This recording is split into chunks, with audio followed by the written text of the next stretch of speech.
تستطيعوا أن تعدلوا بين النساء ولو حرصتم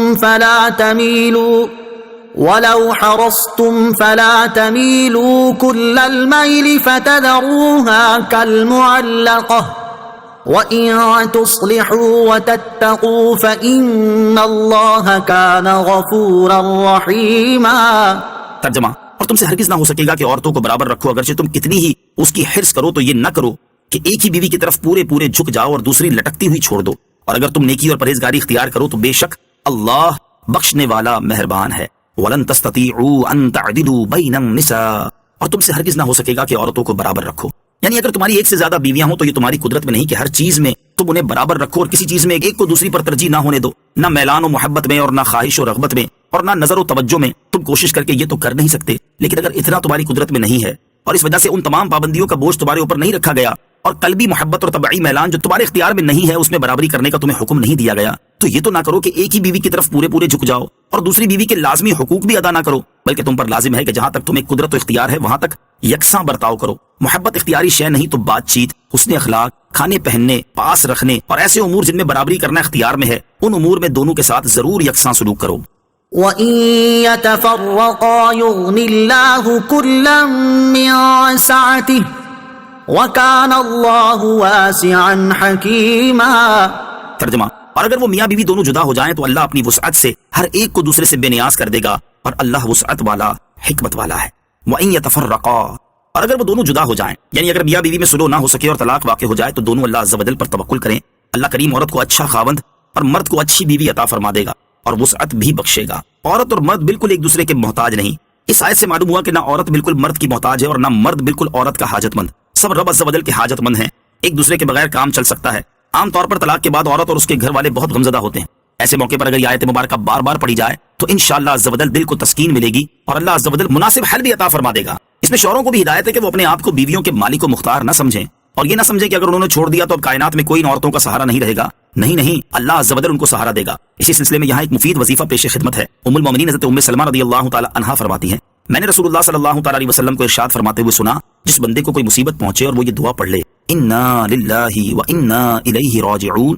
اللہم اجرنی فی مصیبتی واخلف لی خیرا منہا، تو اللہ تعالیٰ اسے مصیبت پر ثواب عطا فرمائے گا اور اس سے بہتر چیز اسے عطا کرے گا۔ فرماتی ہیں، جب میرے شوہر حضرت ابو سلمہ رضی اللہ تعالیٰ عنہ کا انتقال ہوا تو میں نے یہی دعا پڑھی، اس کی برکت سے اللہ تعالیٰ نے مجھے ان سے بہترین شوہر یعنی رسول اللہ صلی اللہ تعالیٰ علیہ وسلم عطا فرما دیے۔ وَلِلَّهِ مَا فِي السَّمَاوَاتِ وَمَا فِي الْأَرْضِ وَلَقَدْ وَصَّيْنَا الَّذِينَ أُوتُوا الْكِتَابَ مِن قَبْلِكُمْ وَإِيَّاكُمْ أَنِ اتَّقُوا اللَّهَ وَإِن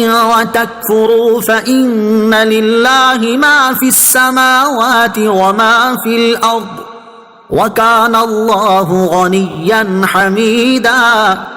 وَلِلَّهِ مَا فِي السَّمَاوَاتِ وَمَا فِي الْأَرْضِ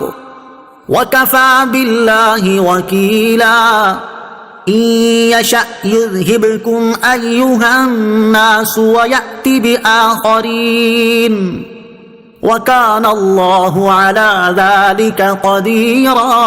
ترجمہ: اور اللہ ہی کا ہے جو کچھ آسمانوں میں ہے اور جو کچھ زمین میں، اور بے شک ہم نے ان لوگوں کو جنہیں تم سے پہلے کتاب دی گئی اور تمہیں بھی تاکید فرما دی ہے کہ اللہ سے ڈرتے رہو، اور اگر نہ مانو تو بے شک اللہ ہی کا ہے جو کچھ آسمانوں میں ہے اور جو کچھ زمین میں ہے، اور اللہ بے نیاز ہے، خوبیوں کا مالک ہے، اور اللہ ہی کا ہے جو کچھ آسمانوں میں ہے اور جو کچھ زمین میں، اور اللہ کافی کارساز ہے۔ اے لوگو، اگر وہ چاہے تو تمہیں لے جائے اور دوسروں کو لے آئے، اور اللہ اس پر قادر ہے۔ ان یشاء یذھبکم ایھا الناس، اے لوگو، اگر وہ چاہے تو تمہیں لے جائے۔ اللہ عز و جل کائنات سے غنی ہے، ساری کائنات اس کی عبادت کرنے لگے تو اس کی شان میں کوئی اضافہ نہیں ہو جاتا، اور ساری دنیا اس کی نافرمان ہو جائے تو اس کی شان میں کوئی کمی نہیں آتی۔ وہ غنی بے پرواہ ہے، وہ چاہے تو تم سب کو فنا کر دے اور دوسرے لوگوں کو لے آئے، تمہیں موت دے کر دوسری قوم کو یہاں آباد کر دے، جیسے فرعون کے ملک کا دوسروں کو مالک بنا دیا۔ اس کی شان بلند ہے اور وہ ہر شے پر قادر ہے۔ حضرت ابو ذر رضی اللہ تعالیٰ سے روایت ہے، رسول اللہ صلی اللہ تعالیٰ علیہ وسلم نے ارشاد فرمایا کہ اللہ تعالیٰ فرماتا ہے، اے میرے بندو، تم سب گمراہ ہو سوائے اس کے جسے میں ہدایت دوں،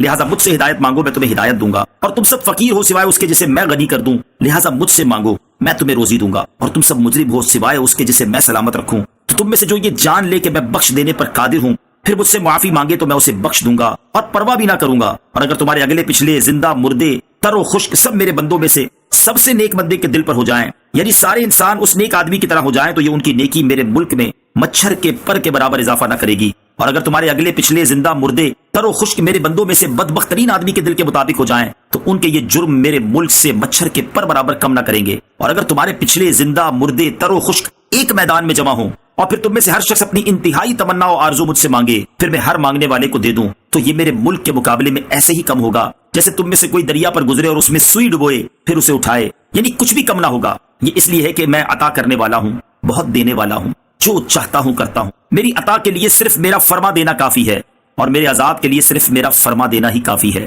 میرا حکم کسی شے کے متعلق یہ ہے کہ جب کچھ چاہتا ہوں تو صرف اتنا فرماتا ہوں، ہو جا تو وہ ہو جاتی ہے. من كان يريد ثواب الدنيا فعند الله ثواب الدنيا والآخرة وكان الله سميعا بصيرا.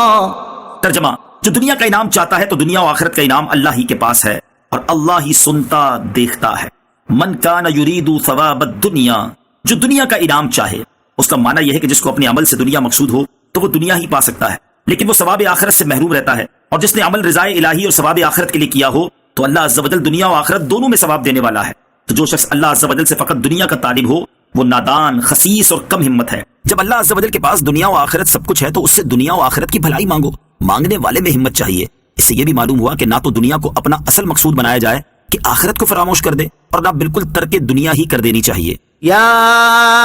ایھا